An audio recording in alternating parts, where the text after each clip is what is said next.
Star জলসায় জনপ্রিয় ধারাবাহিকগুলির মধ্যে দুই শালিক ধারাবাহিকটি অন্যতম। আর এই দুই শালিক ধারাবাহিকে এখন মূল আকর্ষণ হলো ওই মুখোশধারী মানুষটি। আপনাদের সবার মনে একটাই প্রশ্ন, কে এই মুখোশধারী মানুষটি? আসলে এই মুখোশধারী মানুষটি আর কেউ নয়, অনিমেষ রায়ের নিজের দাদা। হ্যাঁ বন্ধুরা, আপনারা ঠিক শুনেছেন, অনিমেষ রায় বাস্তবে দুই ভাই এবং তারাও যমজ। এই মুখোশধারী মানুষটি হুবহু অনিমেষ রায়ের মতো দেখতে। আসলে গল্পের শুরুতে অনিমেষ রায়ের বাবা অনিমেষের দাদাকে পছন্দ করতেন না।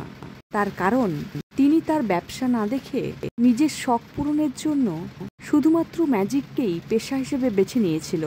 এই জন্য তিনি তার সমস্ত সম্পত্তি অনিমেষ রায়কে দিয়ে দিয়েছিলেন। আর এটাই ছিল অনিমেষ রায়ের দাদার রাগের কারণ। এই জন্য অনিমেষ রায়ের দাদা আখিকে তার হাতিয়ার হিসেবে ব্যবহার করে। এবার সে আখির দ্বারাই তার সাথে ঘটে যাওয়া অন্যায়ের প্রতিবাদ জানাবে আর আখিকে তার অস্ত্র হিসেবে ব্যবহার করবে।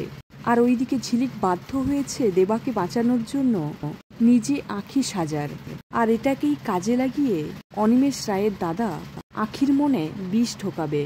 এই একই সঙ্গে গৌরবের মনেও বিষ ঢোকাবে।